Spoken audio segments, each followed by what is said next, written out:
Saya akan membahas mengenai pendekatan manajemen laba. Ada dua pendekatan. Yang pertama ada pendekatan flat file. Pendekatan ini menjelaskannya di mana data tidak saling berhubungan atau berkaitan dengan data yang lainnya. Dan pengguna memiliki data sendiri, jadi tidak saling berbagi dengan pengguna yang lainnya. Ada beberapa masalah dalam pendekatan ini.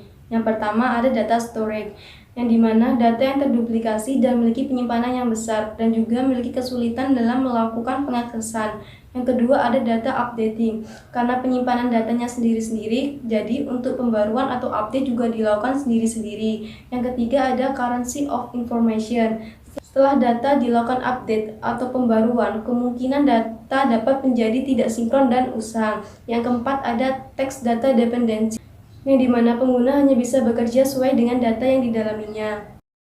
Yang kedua ada pendekatan database. Database adalah kumpulan data yang mewakili berbagai macam entitas yang dapat digunakan secara bersamaan oleh banyak pengguna dan dirancang untuk memenuhi kebutuhan informasi organisasi.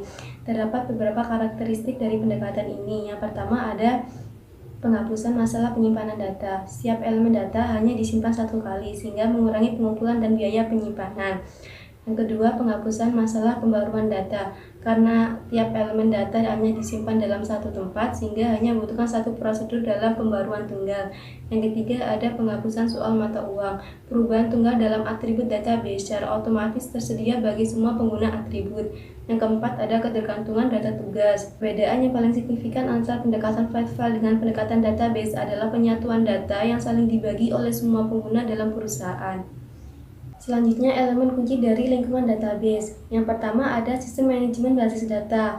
Adalah suatu sistem perangkat lunak yang memungkinkan pengguna untuk mendefinisikan, membuat, memelihara, dan menyediakan akses kontrol terhadap database. Terdapat beberapa fitur dalam sistem ini. Yang pertama ada pengembangan program yang berisi untuk pengembangan aplikasi. Jadi programmer dapat menggunakan fitur ini untuk membuat aplikasi dalam mengakses database. Yang kedua ada backup dan pemulihan. Fitur ini membuat salinan cadangan dari database fisik. Hal ini dilakukan untuk menghindari hal-hal yang tidak diinginkan oleh perusahaan atau organisasi. Yang ketiga, penggunaan database pelaporan. Fitur ini menangkap pada data yang sedang digunakan dan siapa yang menggunakan. Dan biasanya informasi ini digunakan oleh database administrator untuk membantu menetapkan otorisasi pengguna dan memelihara database. Yang keempat, ada akses database. Fitur ini memungkinkan bagi pihak yang berwenang yang dapat mengakses database. Selanjutnya ada data definition Pengguna. Nah, pengguna di sini dapat mengakses data dengan dua cara. Yang pertama, akses informal, yang kedua, akses informal. Nah, pada akses formal ini, pengguna mengakses data harus melalui persetujuan dari programmer profesional. Nah, sedangkan akses informal, pengguna dapat mengakses data tanpa persetujuan dari programmer profesional. Nah, akses formal ini merupakan penerapan alat penghubung. Nah, bahasa manipulasi data atau DML adalah milik bahasa pemrogramer tertentu DBMS yang digunakan untuk mengambil, mengolah, dan menyimpan data. Nah, operasi DBMS itu yang pertama, program pengguna mengirimkan permintaan data ke DBMS. Nah, yang kedua, DBMS menganalisis permintaan dengan mencocokkan elemen-elemen data yang diminta dengan tampilan pengguna dan tampilan konseptual. Nah, yang ketiga, DBMS menentukan parameter struktur data dari tampilan internal dan mengirimnya ke sistem operasi. Nah, yang keempat, dengan menggunakan metode akses yang sesuai, sistem operasi berinteraksi dengan alat penyimpanan disket atau data untuk menelusuri data dari basis data fisik. Jadi program itu menentukan sejauh mana hak yang dimiliki oleh orang yang mengakses itu tadi, lalu mengunduh datanya. Yang kelima, sistem operasi kemudian menyimpan data di dalam area penyaga memori utama yang dikelola oleh DBMS. Nah, yang keenam, DBMS mentransfer data ke lokasi kerja pengguna dalam memori utama. Nah, pada titik ini pengguna bisa memasukkan data atau merubah data. Nah, yang ketujuh, ketika pengelolaan selesai, langkah keempat, kelima, dan keenam tadi dibalik untuk menyimpan data yang sudah dibenarkan. Yang selanjutnya, akses informal. Akses informal ini pengguna dapat mengakses data melalui permintaan langsung yang tidak memerlukan program pengguna formal. Nah, selanjutnya yaitu ada administrator data atau administrator basis data, DBA. Nah, DBA ini bertanggung jawab untuk mengelola sumber daya basis data di dalam database. Nah, tugas DBA ini antara lain perencanaan database, terus desain database, implementasi database, operasional database, dan pemeliharaan database. Terus desain database, implementasi database, operasional database, dan pemeliharaan database. Nah, ada juga kamus data. Nah, kamus data ini atau data dictionary menggambarkan setiap elemen dalam database. Ini memungkinkan semua pengguna, termasuk programmer, untuk berbagi pandangan umum dari data yang ada di dalam sistem itu. Nah, basis data fisik. Database fisik adalah tingkatan terendah dari basis data dan merupakan satu-satunya tingkat yang ada dalam bentuk fisik di dalam database. Nah, struktur data adalah dasar penyusunan basis data. Struktur data memungkinkan catatan untuk ditemukan, disimpan, ditelusuri, serta memungkinkan perangkat dari suatu catatan ke catatan ke lain. Struktur data memiliki dua komponen dasar Yang pertama organisasi, yang kedua metode akses. Nah,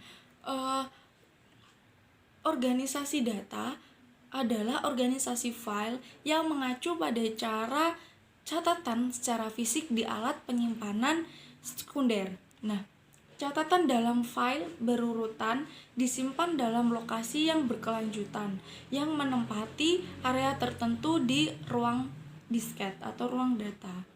Yang kedua yaitu metode akses data.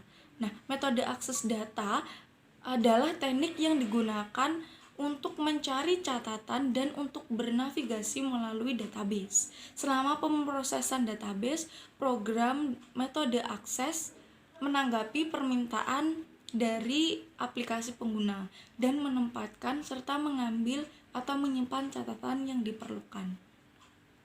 Nah, proses database fisik itu yang pertama mengambil catatan dari file berdasarkan nilai kuncinya.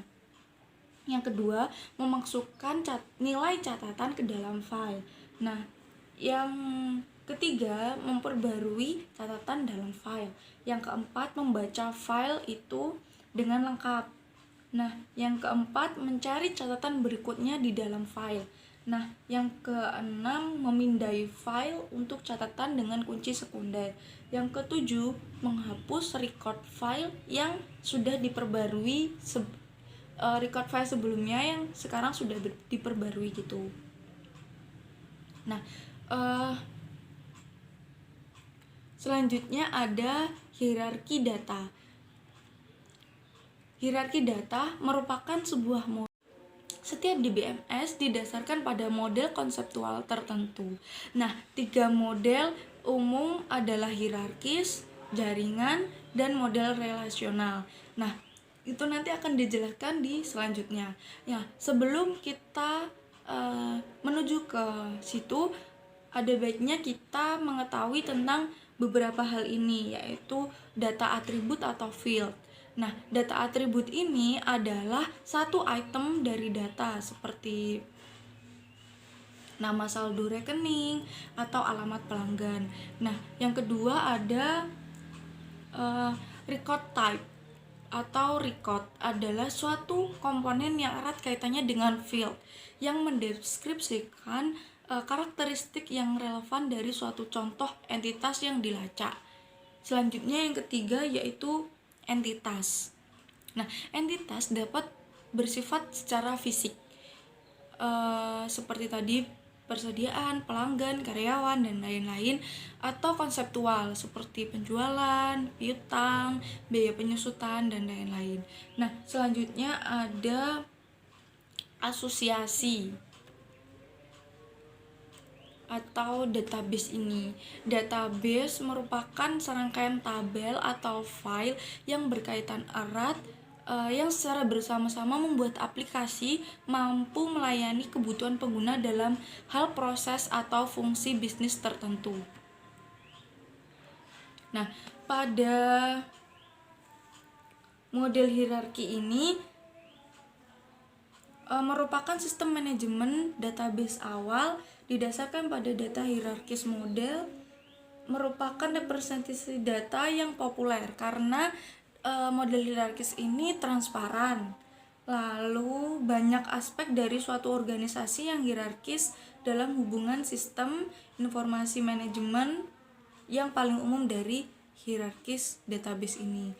Ada 3 bentuk asosiasi yang rekor tadi ya, asosiasi 1 ke 1, asosiasi 1 ke banyak, dan asosiasi banyak ke banyak.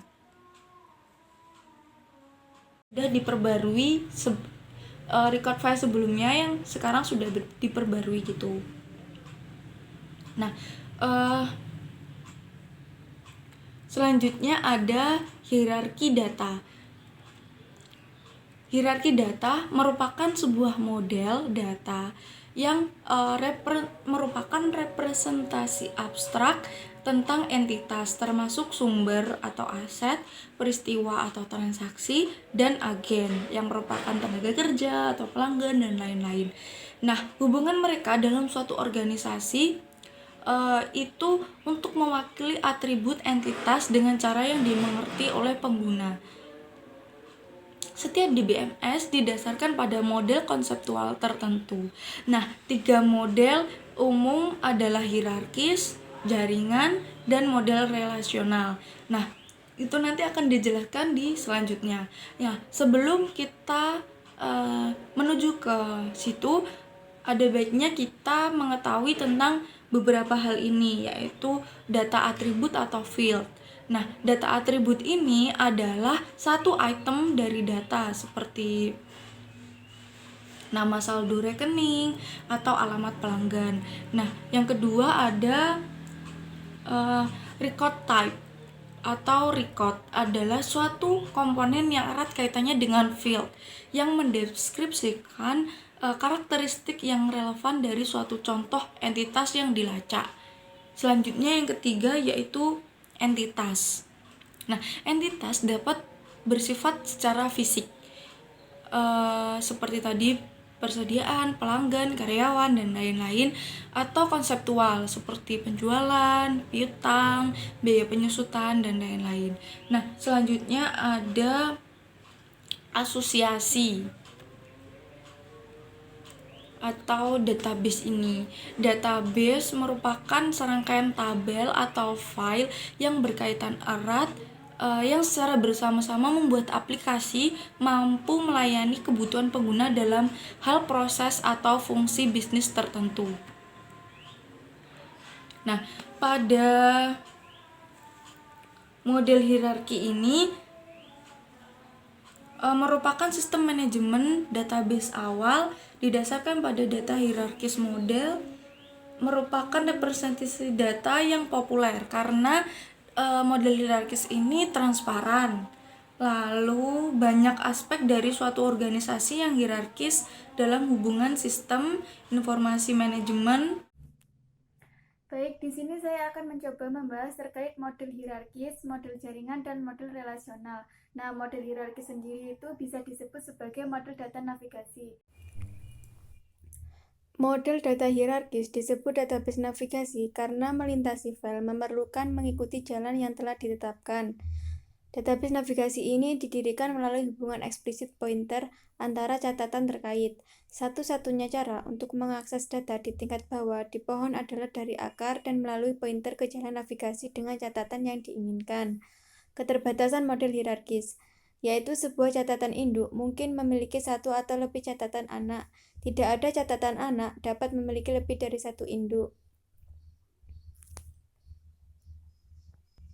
Model jaringan.